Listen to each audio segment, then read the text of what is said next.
The Ford Maverick reinvented the compact pickup market with its smooth ride, practical design, and above everything else, unparalleled fuel economy. However, despite the huge demand and critical acclaim, there's always the other side of the coin, which we would call reliability concerns in this case. Numerous recalls, quality issues, and customer dissatisfaction, the Ford Maverick is in huge trouble, and here's why.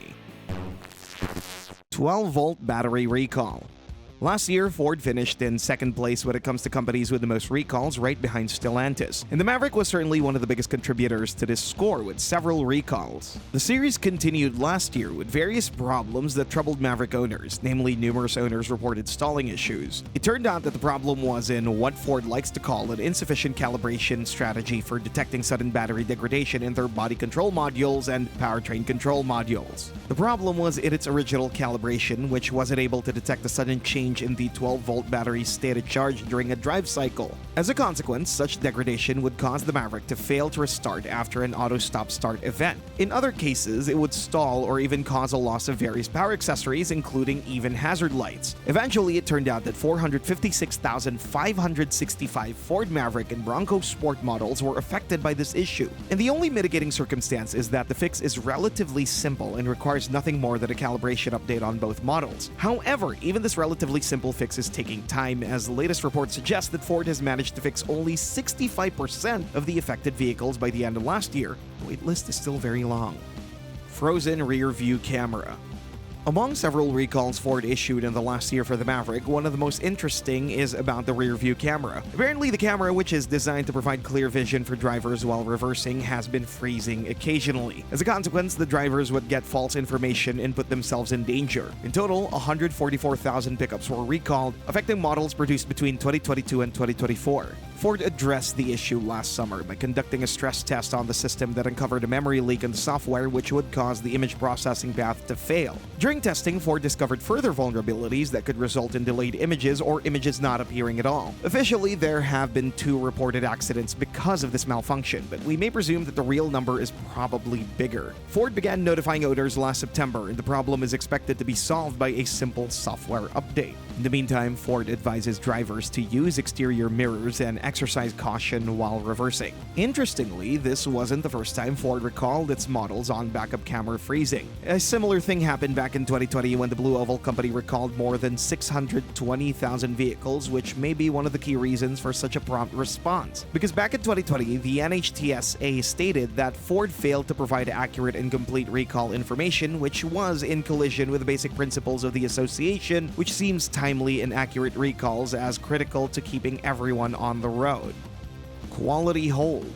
With all these issues in mind, as well as the mid-cycle refresh on the way, it's no surprise that the Blue Oval decided to issue a temporary pause in the shipment of Mavericks from plants to dealerships. Ford's idea is to ensure that vehicles meet the expected quality standards before being delivered to customers, and all that looks something like this. First of all, the reason for this hold is to ensure that customers receive a product that meets the highest standards. If you want a more precise answer, one of the key reasons for this hold is the update of the problematic infotainment system and its backup camera issues. Furthermore, the company has just refreshed the pickup, so more time is needed to test new features and design solutions. Originally, the production hold was projected to last 6 weeks, but the latest report suggests that this period could be expanded further. For customers, this means that they could expect things to be a bit different than before, but officials claim that this hold is nothing more than reassurance and better quality. For dealers, the situation is even more interesting because this is the first time that a solid number of Mavericks are sitting at lots. But the reasons why they can't be sold isn't a lack of demand, but the fact that dealers are currently stuck and cannot sell these new Mavericks until the company fixes the main issues.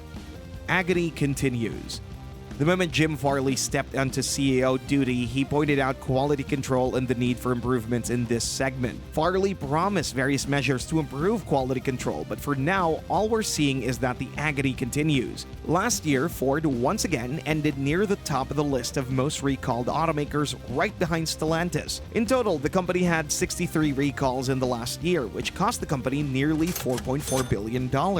Among these numerous recalls, a good portion affected Mavericks, and many of of them, although not particularly serious, perfectly illustrate the mess Ford is in. For example, March last year, 217 Mavericks from 2024 were recalled because of a manufacturing defect in the fuel tank, which caused an open pinch joint between molds, which would eventually lead to leaks. Just a month later, there was a tiny but quite interesting recall that affected 9 pickups because of mislabeled tires and loading information stickers. The labels are designed to ensure that drivers won't overload their vehicles, which could result in tire failure and instability. Another minor recall occurred last October when Ford recalled 5 Mavericks with child seat anchors improperly installed. Of course, Ford addressed these minor issues promptly, but they were enough to give us a clear picture of the situation in the Blue Oval Company and its quality control.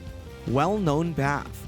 The thing with the Maverick is that no one's surprised by these massive recalls. If we measure things by Ford standards, this could be considered a typical year, considering that the year before was no different. We all remember the massive recall of over 125,000 Mavericks due to the potential fire risk linked to engine failure. Namely, in some cases, this engine failure could cause engine oil and fuel vapor to leak near the ignition source, leading to an underhood fire. So, the company was forced to update the engine shield and underbody components for better prevention of potential trouble caused by leaks. The very same year, 64,000 Mavericks were recalled because of rear seatbelt anchors which were not sufficiently secured, which means that they weren't compliant with federal safety standards. Then another 30,000 Maverick pickups were recalled due to improperly functioning side curtain airbags which wouldn't deploy during a crash, so the company was forced to spend millions on repairing faulty airbag modules at no cost to customers. Those who opted for the trailer tow package faced additional problems as the integrated brake control system would occasionally fail, leading to reduced effectiveness of the trailer braking system. Luckily, a software update was enough to fix the issue, though some owners pointed out that although better, the new software is still far from seamless. Finally, let's not forget about the high voltage cable issues from the hybrid model. That cable would degrade prematurely, causing potential electrical issues or even fires. So Ford once again had to spend a hefty amount of money to replace the affected cables and conduct further inspection. Uncertain future. Let's get this straight. By uncertain future, we definitely don't think of potential falls in terms of sales figures or anything like that. This pickup, despite all these issues, still remains an excellent proposal for many, thanks to the perfect blend of comfort, practicality, and efficiency. Moreover, the company has just refreshed the pickup with new styling, some new special variants, and finally added all-wheel drive for the hybrid model, making the Maverick even more appealing than before. But who knows what issues and recalls are next? Obviously, Ford still hasn't solved its problems with quality control, and things are just about to become more complicated because soon enough, the Maverick won't be one of a kind anymore. With all respect to the Hyundai Santa Cruz, the real challengers are yet to come, and they will come in the form of the Ram Rampage as well as the Toyota Stout. A couple of different design approaches, but each with a full set of features that could steal a solid portion of potential Maverick customers. The Rampage on one hand will stand out with its rugged design, potentially dominating on the side of the spectrum that's about customers that like the benefits of unibody design, but would like to see a tiny bit more ruggedness and off-road potential. Toyota's pickup seems even more problematic because it could come with an even more fuel-efficient hybrid powertrain and more attractive price, which are things that could hurt the Maverick the most, let alone the reliability issues, considering that pretty much every one of us expects to see Toyota shine in this critically important aspect of car design. So, if Ford doesn't solve reliability issues and reduce recalls to reasonable measure, then it could be in real trouble because the competitive market doesn't forgive mistakes. Thanks for watching and see you next time.